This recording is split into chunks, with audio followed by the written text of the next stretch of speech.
বর্তমান সময় সারা ওয়ার্ল্ডে পৃথিবীর যে কোনো জায়গাতে হোক না কেন, যে কোনো দেশে হোক না কেন, মুসলমানদের বিপক্ষে, ইসলামের বিপক্ষে বহুত বড় ক্যাম্পেইন চলতেছেন।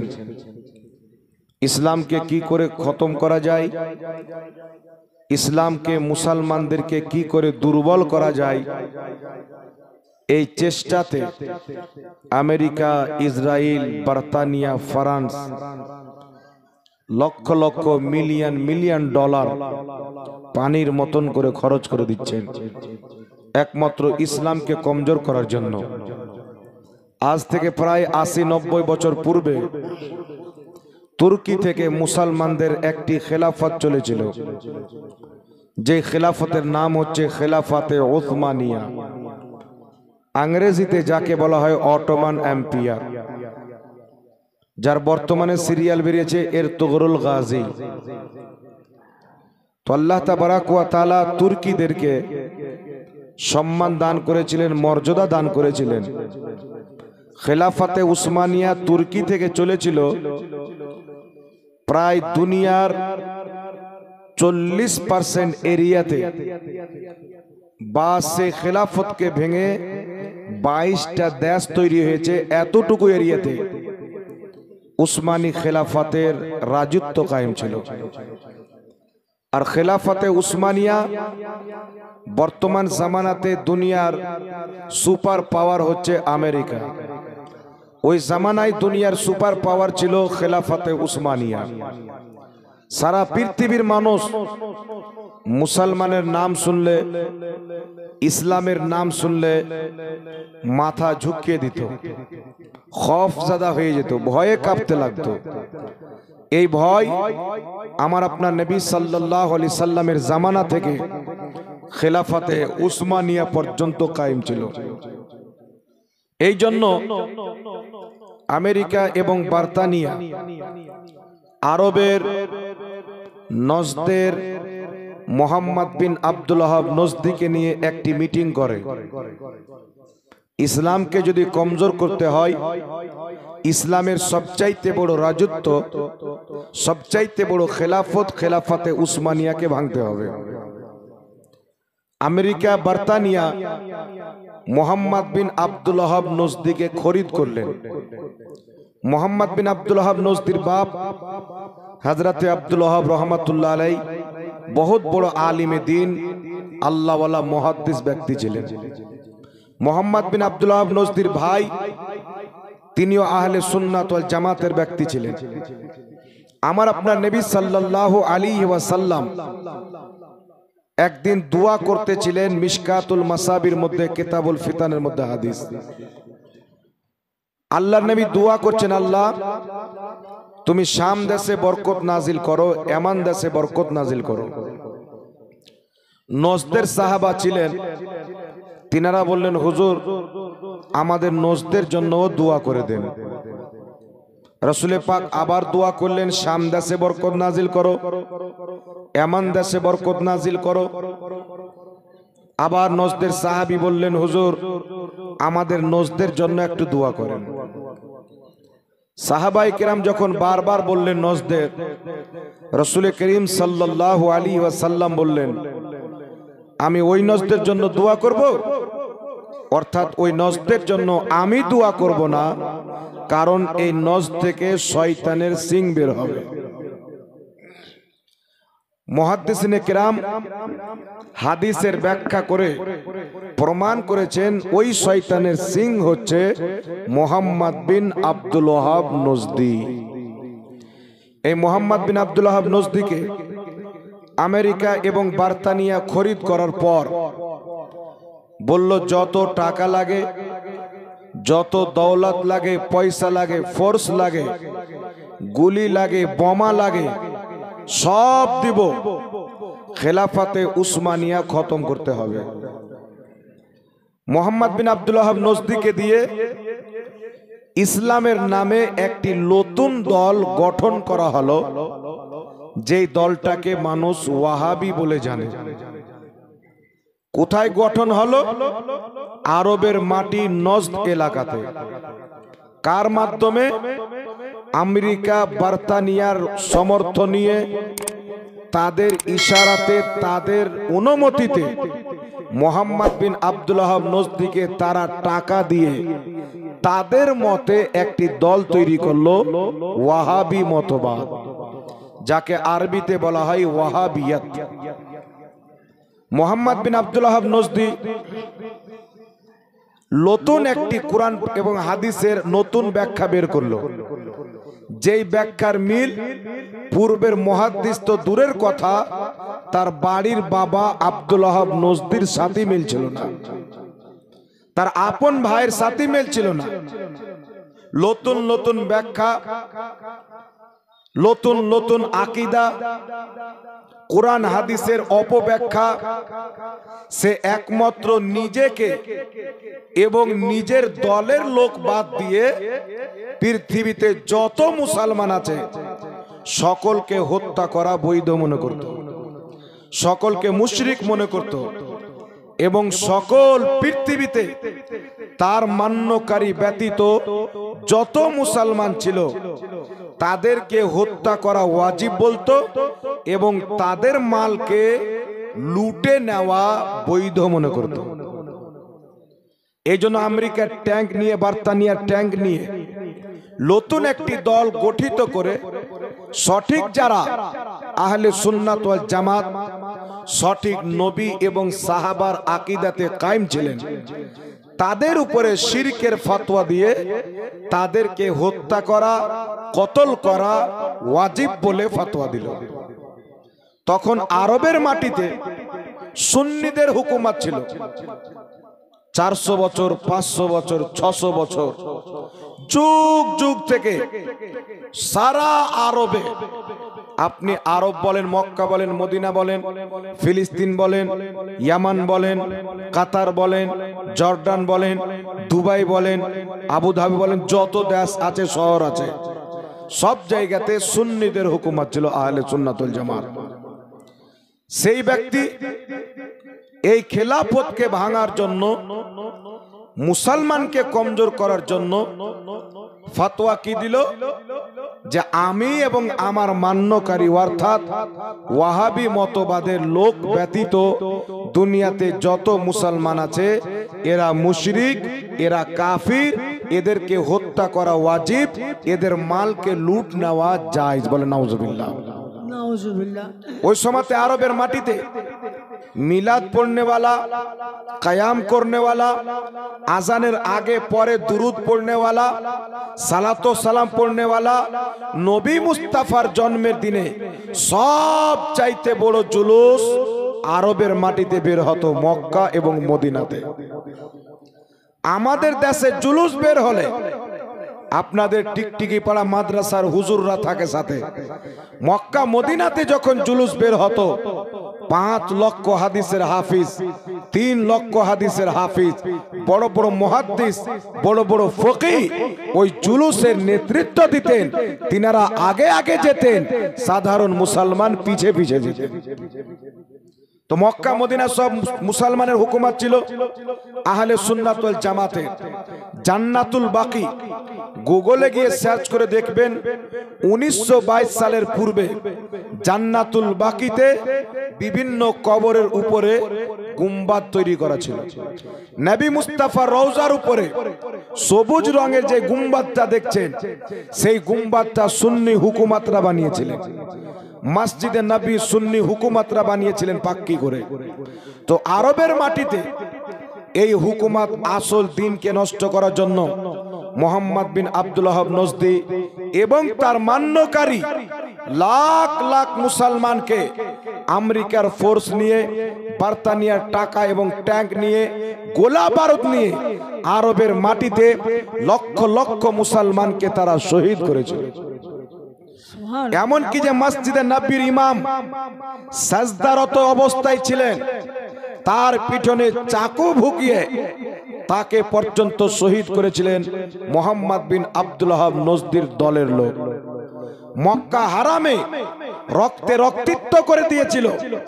লাখ লাখ মুসলমানকে যখন মারতে আরম্ভ করলো, তুর্কি হুকুমত খেলাফতে উসমানিয়ার নেতা মাথারা একটি কথা বলেছিলেন, মক্কা হচ্ছে হারাম, মদিনা হচ্ছে হারাম, এই জায়গাতে মুসলমানদের জন্য একটা মাছি মারা বৈধ নয়।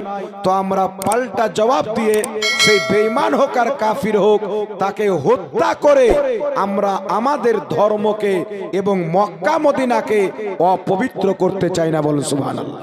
সুবহানাল্লাহ। ইনারা ইমানদার ছিলেন। ইনারা বললেন মুহাম্মদ বিন আব্দুল ওয়াহাব নজদির লোককে, যদি তোমরা হুকুমত চাও মক্কা মদিনার হুকুমতকে নিয়ে নাও, কিন্তু আরবের মাটিতে আমাদেরকে দিয়ে দাও নবী মুস্তাফার তাবাররুকাত, নবীর ব্যবহারকৃত সামান, নবীর চুল মুবারক, নবীর জুতা মুবারক, নবীর জুব্বা মুবারক, নবীর লাঠি মুবারক, নবীর লোটা মুবারক, নবীর কলসি মুবারক। আল্লাহর নবীর সাথে যত জিনিসের সম্পর্ক ছিল, নিসবত ছিল, তুর্কি হুকুমত বলেছিল এই নিসবতগুলি আমাদেরকে দিয়ে দাও, আমরা মক্কা মদিনা ছেড়ে তুর্কি চলে যাব। তারা নবী পাকের তাবাররুকাতকে নিয়ে, আল্লাহর নবীর ব্যবহারকৃত সামানকে নিয়ে মক্কা মদিনা ত্যাগ করে তুর্কিতে চলেছেন। এই জন্য পৃথিবীর সবচাইতে বড় মিউজিয়াম তুর্কির মধ্যে আমার আপনার নবীর সমস্ত সামান আজ পর্যন্ত সুরক্ষিত ভাবে রাখা আছে। জোরে বলুন সুবহানাল্লাহ। সুবহানাল্লাহ। সুবহানাল্লাহ। তারা নবীর তাবাররুকাতকে কেন নিলেন? তাদের ক্ষমতা ছিল, তাদের পাওয়ার ছিল, তারা যদি চাইতেন মক্কার মাটিতে পাল্টা জবাব নিতে পারতেন, মদিনার মাটিতে পাল্টা জবাব নিতে পারতেন। কিন্তু তাদের কাছে বাবা চাইতে বেশি, মা চাইতে বেশি, হুকুমত চাইতে বেশি, রাজত্ব চাইতে বেশি, পাওয়ার চাইতে বেশি, নবী এবং নবীর দেশের ইজ্জত ছিলেন। তারা বললেন মক্কা ছেড়ে দিব, মদিনা ছেড়ে দিব, কিন্তু এই জায়গায় রক্ত বের করব না। তাই তারা সেই জায়গা ছেড়ে তুর্কিতে চলে আসলেন। বলুন সুবহানাল্লাহ। সুবহানাল্লাহ। সুবহানাল্লাহ। সেই মুহাম্মদ বিন আব্দুল ওয়াহাব নজদি মুহাম্মদ বিন সাউদের সাথে সাক্ষাৎ হলো। আমেরিকা এবং বার্তানিয়া দুই দেশ মিলে মুহাম্মদ বিন আব্দুল ওয়াহাব নজদি এবং মুহাম্মদ বিন সাউদকে এক টেবিলে বসালো। এক টেবিলে বসে তাদেরকে চুক্তিপত্র করে দিল যে সৌদি আরব তোমাদের দখলে যখন চলে আসবে, এই সৌদি আরবের বাদশা হবে মুহাম্মদ বিন সাউদের খানদানের লোক। যতদিন তোমাদের দখলে থাকবে মুহাম্মদ বিন সাউদ সৌদি খানদান ব্যতীত অন্য খানদানের কোনো ব্যক্তি এই দেশের রাজা হতে পারবে না। আর মুহাম্মদ বিন আব্দুল ওয়াহাব নজদির ব্যাপারে কি বললো আমেরিকা, ইসরায়েল, আমেরিকার বার্তানিয়া, যে মুহাম্মদ বিন আব্দুল ওয়াহাব নজদির যত খানদান হবে এই আরবের মাটিতে, মক্কাতে, মদিনাতে, সারা আরবে হুকুমত চলবে মুহাম্মদ বিন আলে সৌদ, মুহাম্মদ বিন সাউদের খানদানের। আর এখানে ধর্ম চলবে, ফতোয়া চলবে মুহাম্মদ বিন আব্দুল ওয়াহাব নজদির আইডিওলজি দিয়ে। মুহাম্মদ বিন আব্দুল ওয়াহাব নজদির যে আকীদা, ওই আকীদাতে মক্কা মদিনা চলবে। সে কোরআনের বিপক্ষে হোক, হাদিসের বিপক্ষে হোক, নবীর বিপক্ষে হোক, সাহাবার বিপক্ষে হোক, এই মক্কা মদিনাতে যেই ফতোয়া দেওয়া হবে মুহাম্মদ বিন আব্দুল ওয়াহাব নজদির ফতোয়ার সাথে যদি মিল থাকে ওই ফতোয়া দেওয়া হবে, যদি মিল না থাকে ওই ফতোয়া দেওয়া হবে না। এবং মুহাম্মদ বিন আব্দুল ওয়াহাব নজদির গোষ্ঠীর লোক এই আরবের মাটিতে ধর্ম পরিচালনা করবে। ধর্ম যে কোনো মাসলা মাসাইল সব এদের গোষ্ঠীর লোক প্রচার করবে। এই জন্য আজ পর্যন্ত মক্কার মাটিতে নজদ থেকে যে ফতোয়া দেওয়া হয় পুরো আরবে লাগু করা হয়। আর মুহাম্মদ বিন সাউদের গোষ্ঠীর লোক যে বাচ্চা জন্ম নিবে তার গোষ্ঠী ব্যতীত অন্য কেউ রাজা হতে পারবে না। রাজ পর্যন্ত চালু আছে। এটা কে চালু করেছেন? আমেরিকা এবং ইসরায়েল চালু করে, আমেরিকা এবং বার্তানিয়া চালু করে, দুই দেশ মিলে। আরো অন্যান্য ইহুদি খ্রিস্টান দেশ সাপোর্টে ছিল। এবার চলে আসছেন বিরাদর ইসলাম। যখন তারা আরবের মাটিকে দখল করলো, হাজার হাজার মুসলমানকে শিরকের ফতোয়া দিয়ে হত্যা করলো। তাদের আইডিওলজি হলো হানাফি, শাফি, মালিকি, হাম্বলি। এই যে চারটি মাযহাব রয়েছে, এই চার মাযহাবের মান্যকারী সারা পৃথিবীতে ছিল। একটা মুসলমান চার মাযহাবের বাইরে ছিল না। এই জন্য ফতোয়া দিল মুহাম্মদ বিন আব্দুল ওয়াহাব নজদির পক্ষ থেকে। তার দলের লোক, তার ধর্মের লোক ফতোয়া দিল, চার মাযহাব যারা মানে, এই মাযহাব মানা হচ্ছে শিরক, এরা হচ্ছে মুশরিক। যারা মাযহাব মানে এদেরকে কতল করা ওয়াজিব, এদের সম্পদ লুটমাট করা জায়েজ। চার মাযহাবের মান্যকারীকে মুশরিক বলে ফতোয়া দিল। এখন আপনাকে বলতে চাই বাবা, ইমাম ইবনে মাজাহ মাযহাব মান্যকারী ছিলেন, ইমাম আবু দাউদ মাযহাব মান্যকারী ছিলেন, ইমাম তিরমিজি মাযহাব মান্যকারী ছিলেন, ইমাম নাসাই মাযহাব মান্যকারী ছিলেন, ইমাম ইবনে আবি শাইবা মাযহাব মান্যকারী ছিলেন, ইমাম ইবনে হিব্বান মাযহাব মান্যকারী ছিলেন, ইমাম ইবনে হাজার আসকালানি, ইমাম জালালউদ্দিন সিউতি, ইমাম ইবনে কুদামা, বড় বড় ইমাম, ইনারা সব মাযহাব মাননেওয়ালা ছিলেন। তো ওয়াহাবি মতবাদের ফতোয়া অনুযায়ী ইমাম তিরমিজিও মুশরিক, ইমাম আবু দাউদও মুশরিক, ইমাম নাসাইও মুশরিক, ইমাম ইবনে মাজাহও মুশরিক, ইমাম বুখারীও মুশরিক। কারণ ইমাম বুখারীর ব্যাপারে কেউ কেউ বলেছেন তিনি নিজেই মুজতাহিদ ছিলেন, কেউ কেউ বলেছেন তিনিও মাযহাব মান্যকারী ছিলেন। তো ইমাম বুখারীও মুশরিক হলো। এইবার মুশরিকের লেখা হাদিসের কিতাব পড়া যাবে? জোরে বলতে হবে। কোন মুশরিক থেকে হাদিস নেওয়া নাজায়েজ, কারণ মুশরিক মুসলমান নয়। তো ওয়াহাবি মতবাদের জন্য ওয়াহাবি আইডিওলজির ফতোয়া মোতাবেক বর্তমানে তারা ভারতের মাটিতে ইংরেজি হুকুমত যখন ছিল, সানাউল্লাহ অমৃতসরি ওয়াহাবি মতবাদের চিফ মিনিস্টার, ওয়াহাবি মতবাদের ইমাম, নিজের কিতাব সিরাতে সানাইয়ার মধ্যে লিখতেছেন, ভারতের মাটিতে যখন বাংলাদেশ, পাকিস্তান, ভারত একটাই দেশ ছিল, ইংরেজদের হুকুমত ছিল, তখন ওয়াহাবি মতবাদের আলিম ইংরেজদের কাছে গিয়ে বলেছিলেন যে ওয়াহাবি শব্দটা এখন গালি হয়ে গেছে, তো আমাদের নামটা চেঞ্জ করা হোক। ইংরেজরা দিয়েছিল তাদের নাম আহলে হাদিস। এটা কে লিখছেন? সুন্নি আলিম নয়, আহলে হাদিস মতের আলিম লিখছেন যে আহলে হাদিস নাম এটা ইংরেজদের অনুমতিতে আমরা লিখতে আরম্ভ করেছি। ইংরেজদের হুকুমতের পূর্বে আহলে হাদিস বলে কেউ নিজেকে পরিচয় দিত না। এই জন্য পৃথিবীর মুসলমান মুহাম্মদ বিন আব্দুল ওয়াহাব নজদির আইডিওলজিকে সারা পৃথিবীর মধ্যে ছড়িয়ে দেওয়ার জন্য আজ পর্যন্ত আমেরিকা ফান্ডিং করে। মুসলমানদের এত বড় খেলাফত, খেলাফতে উসমানিয়া, যদি ওয়াহাবি মতবাদ মুসলমানদের ক্ষতি না করত, ইসলামের ক্ষতি না করত, খেলাফতে উসমানিয়াকে টুকরো টুকরো না করত, আজ যদি খেলাফতে উসমানিয়া থাকতো, খোদার কসম খেয়ে বলি আমেরিকার মতো দেশে মুসলমানদের রাজত্ব হতো। মসজিদ আকসার দিকে চোখ তুলে দেখা কোন ইহুদি সাহস পেত না।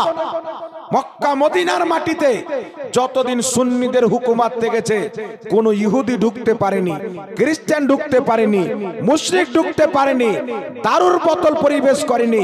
যখন ওয়াহাবি মতবাদ ঢুকেছে দারু বিক্রি হয় প্রকাশ্যে। ওয়াহাবি মতবাদ ঢুকেছে, আরবের মাটিতে বেশ্যাখানা তৈরি হয়েছে, আরবের মাটিতে জুয়ার মার্কেট তৈরি হয়েছে, আরবের মাটিতে সিনেমা হল তৈরি হয়েছে, আরবের মাটিতে মন্দির তৈরি হয়েছে। এইগুলো নাপাক জিনিস কারা তৈরি করেছে? এই ওয়াহাবি মতবাদের লোক তৈরি করেছে। ওয়াহাবি মতবাদ তৈরি করেছে। কারণ ওয়াহাবি মতবাদের লোক যদিও ইংরেজরা নাম দিয়ে আহলে হাদিস তাদের নাম রেখেছেন, এই ওয়াহাবি মতবাদের ইসলামের সাথে কোনো সম্পর্ক নাই। খোদার কসম কে বলি, কোরআন পড়লি সেই কোরআন মান্যকারী হয় না, হাদিস পড়লে হাদিস মান্যকারী হয় না। মনে রাখবেন মুসলমান, যারা নিজেকে হাদিস মোতাবিক চালায়, কোরআন মোতাবিক চালায়, তারা হলো হাদিস মান্যকারী। আর যারা কোরআনকে হাদিসকে নিজের মোতাবিক চালায় তারা কোরআন হাদিস মান্যকারী নয়, তারা হচ্ছে নফসের পূজারী। তারা হচ্ছে নফসের পূজারী। এই জন্য বিরাদর ইসলাম যুগ যুগ থেকে মুসলমান 20 রাকাত তারাবির নামাজ পড়েছে। কত রাকাত? মক্কা মদিনার মতন পবিত্র মাটি, উমারে ফারুকের যুগ থেকে নিয়ে করোনা ভাইরাস আসা পর্যন্ত একটা কোন রমজানের মাস যায়নি যে 20 রাকাতের 1 রাকাত কম তারাবি পড়া হয়েছে। কারণ উমারে ফারুক, তিনার পরে উসমান, হযরতে উসমান গনির, তিনার পরে আলী, তিনার পরে হুসেন, তিনার পরে আমিরে মাবিয়া, এইভাবে চলতে চলতে যত লোক পাওয়ারে এসেছেন সবারই যুগে 20 রাকাত তারাবির নামাজ হয়েছে। আর তারা করোনা ভাইরাসের নামে 10 রাকাতকে বাতিল করে 10 রাকাত পড়তে আরম্ভ করেছে। 10 রাকাত কি করে বাতিল করলো? নজ থেকে ফতোয়া দেওয়া হলো। যখন দেখছে সৌদি হুকুমত নজদের জন্য আল্লাহর নবী বদদুয়া করেছেন, তখন তারা কি করলো? এই নজদের নাম পরিবর্তন করে চেঞ্জ করে নতুন একটা নাম রাখলো রিয়াজ। কি নাম রাখলো? রিয়াজ নাম রাখলো। তো নাম যদি চেঞ্জ করে দেয় তো জায়গাটা কি চেঞ্জ হবে? জায়গা চেঞ্জ হবে না? মক্কার মতো পবিত্র মাটি থাকতে, মদিনার মতো পবিত্র মাটি থাকতে, এই সারা পৃথিবীতে সব চাইতে শ্রেষ্ঠ জায়গা হচ্ছে মক্কা এবং মদিনা, তৃতীয় নম্বরে মসজিদে আকসা। মক্কাকে রাজধানী বানাতে পারা যেত, মদিনাকে পারা যেত, কিন্তু ওয়াহাবি মতবাদের আমির মোহাম্মদ বিন সালমান, এরা হচ্ছে ইহুদি খ্রিস্টানদের রক্তের লোক। এদের মধ্যে করে বাবা মুসলমান নামধারী কিন্তু মা ছিল ইহুদি, বাবাও ইহুদি কিন্তু মুসলমান নাম দিয়েছে সৌদি আরবে রাজত্ব করার জন্য। তারা নজদের শয়তানের জায়গাকে নাম পরিবর্তন করে রিয়াজ নাম রাখা হলো। ওই নজ থেকে ফতোয়া দেওয়া হলো 10 রাকাত তারাবি চালু করো, 10 রাকাতকে বাদ দিয়ে দাও। ওই ওয়াহাবি মতবাদের ফতোয়াকে সারা পৃথিবীতে প্রতিষ্ঠিত করার জন্য কত রকম চটি বই রেখে ফ্রিতে ফ্রিতে স্কুল কলেজের ছেলেদেরকে দেওয়া হচ্ছে, ফ্রিতে ফ্রিতে মাস্টারদেরকে দেওয়া হচ্ছে, শিক্ষিত লোককে দিয়ে তাদের কিতাব পড়ে পথভ্রষ্ট হচ্ছে। এই জন্য পৃথিবীর মুসলমান, আপনাকে আগে এটা জানতে হবে ওয়াহাবি মতবাদ আসলো কোথায় থেকে। এর যদি ইতিহাস জানেন, এর যদি আপনি জন্মের তারিখকে পড়ে নেন, আল্লাহর কসম কে বলি, এই জমিনের মাটিতে ইহুদির চাইতে বেশি, খ্রিস্টানের চাইতে বেশি, মুশরিকের চাইতে বেশি, সব চাইতে বেশি ইসলামের যেই দলটা ক্ষতি করেছে ওটার নাম হচ্ছে ওয়াহাবি মতবাদ। সব চাইতে বেশি ক্ষতি করেছে, আজ পর্যন্ত করছে। একটা গ্রাম 1000 ঘরের বস্তি, 2-10টা ছেলেকে নিজের আওতায় এনে সৌদি আরব থেকে ফান্ডিং দিয়ে, আমেরিকা ফান্ডিং করে সৌদিকে, সৌদি আরব থেকে চতুর সাইডে টাকা পাঠানো হয়। সেই টাকা দিয়ে 1000 বস্তি মুসলিম গ্রামের 10টা ছেলেকে খরিদ করে তাদেরকে ভুলভাল বুঝিয়ে নতুন একটা মসজিদ তৈরি করে দিল। তাদেরকে বলল এই মসজিদে তোমাদের নামাজ হবে না। যেই মসজিদে আপনার আমার পিতা নামাজ পড়েছেন, আপনার আমার বাবা নামাজ পড়েছেন, আপনার আমার দাদা নামাজ পড়েছেন, আমাদের পূর্বপুরুষ যেই জামাতে কায়েম ছিলেন সুন্নি জামাত, ওই জামাতকে শিরক বলে ফতোয়া দিয়ে, বিদআত বলে ফতোয়া দিয়ে নতুন করে মসজিদ তৈরি করে গ্রামের মধ্যে দ্বন্দ্ব লাগাচ্ছে। বাবা সুন্নি তো বেটাকে ওয়াহাবি বানিয়ে বাপ বেটার মধ্যে দ্বন্দ্ব লাগাচ্ছে। ভাই সুন্নি ছোট ভাইকে ওয়াহাবি করে ভাইয়ের সামনে দ্বন্দ্ব লাগাচ্ছে। এই পৃথিবীর মুসলমান আজ পর্যন্ত ইংরেজ যখন ডাইরেক্ট ইসলামকে নষ্ট করতে পারলো না, ইহুদি যখন ডাইরেক্ট ইসলামকে ধ্বংস করতে পারে না, এই ওয়াহাবি মতবাদ তৈরি করেছে মুসলমানদের ঘরে ঘরে আগুন জ্বালানোর জন্য, মুসলমানদের মসজিদকে টুকরো টুকরো করার জন্য, মুসলমানদের সমাজকে ভাঙার জন্য। আজ পর্যন্ত আমেরিকা ফান্ডিং দিচ্ছে ওয়াহাবি মতবাদকে। আজকে যদি চোখ না খুলেন, আপনার ভবিষ্যতের পুনর্জন্ম, আপনার আনেওয়ালি নসল এদের নকশে কদমে পাও দিয়ে ঈমান তো ধ্বংস করবে করবে, তলে তলে ইহুদি হয়ে যাবে, নামটা শুধু মুসলমান থাকবে, নামাজ পড়বে, আকীদা ইহুদির থাকবে। এই জন্য পৃথিবীর মুসলমান, আমরা যখন কোরআন হাদিসকে নিয়ে পৃথিবীর 1400 বছরের তারিখকে পড়ি, ইতিহাসকে গবেষণা করি, আল্লাহর নবী থেকে নিয়ে আজ পর্যন্ত যত বড় বড় ইমাম এসেছেন, পূর্বের ইমামগণ লক্ষ লক্ষ হাদিসকে সামনে রেখে আল্লাহর ব্যাপারে কি আকীদা রাখবে? ইনদাল্লাহিল ইসলাম।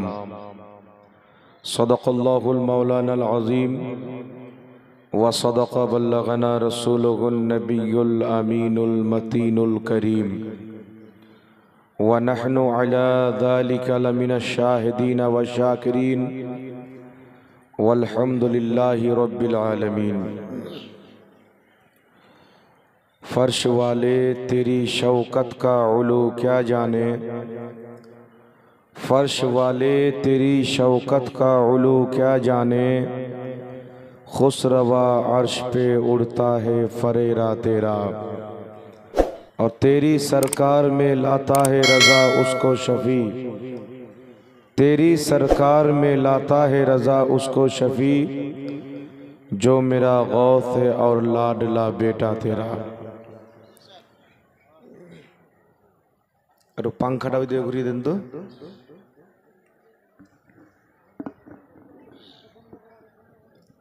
अल्हम्दुलिल्लाह, समस्त तारीफ प्रशंसा गुणगान महान रब्बुल आलमीन वहदहु ला शरीकेर जन्नो, যে আল্লাহ ব্যতীত কেউ ইবাদতের যোগ্য নয়, যে আল্লাহ ব্যতীত কেউ সেজদা পাওয়ার যোগ্য নয়, যে মহান রব্বুল আলামিনের জাত ও সিফাতে কোন রকমের কোনো শরীক বা অংশীদার নাই, সেই মহান রব্বুল আলামিন ওয়াহদাহু লা শরীকের অগণিতবার অসংখ্যবার আমরা শুকরিয়া আদায় করি, যিনি আমাকে আপনাকে কুল কায়নাতকে সৃষ্টি করেছেন এবং নিজের সৃষ্টির মধ্যে মানব জাতিকে সর্বশ্রেষ্ঠ বানিয়েছেন।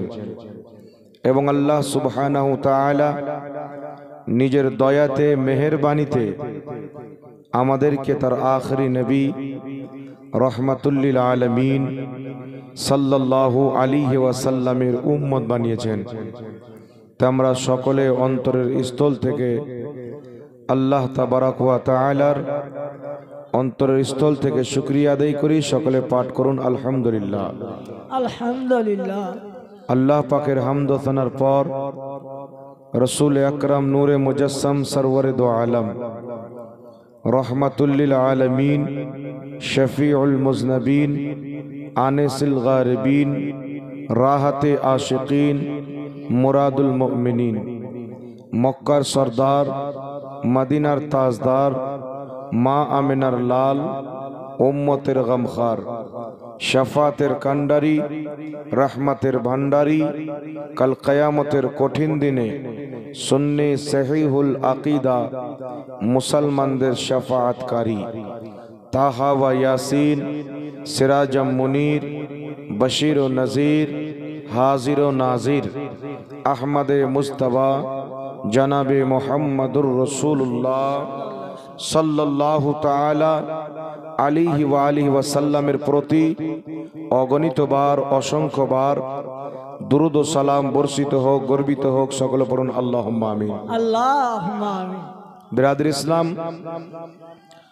আল্লাহ তাবারাক ওয়া তাআলা নিজের দয়াতে মেহেরবানিতে আজকে এই পবিত্র মাহফিলে আমাদেরকে আসার বসার তৌফিক দান করেছেন। আল্লাহ পাক আজকের এই পবিত্র রাতের বরকতে আমাদের সকলের গুনাহগুলিকে যেন ক্ষমা করেন এবং আমাদের পিতা মাতার মাগফিরাত করেন। সকলে বলুন আল্লাহুম্মা আমিন। আল্লাহুম্মা আমিন। আমার পূর্বে আপনারা কয়েকজন আলিমে দ্বীনের বক্তব্য শ্রবণ করলেন। তিনারা আপন আপন লেহজাতে আপন আপন তরিকাতে কোরআন হাদিসের বয়ান আপনাদের সম্মুখে উপস্থাপন করেছেন। আজকের এই পবিত্র স্টেজে বিজ্ঞ বা সালাহিয়াত মুফতিয়ানে কেরাম আলিমে দ্বীন উপস্থিত আছেন।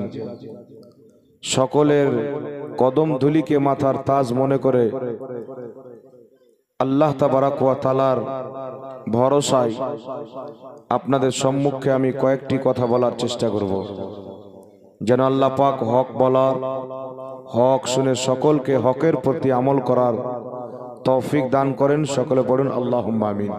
اللهم آمين বিরাদর ইসলাম,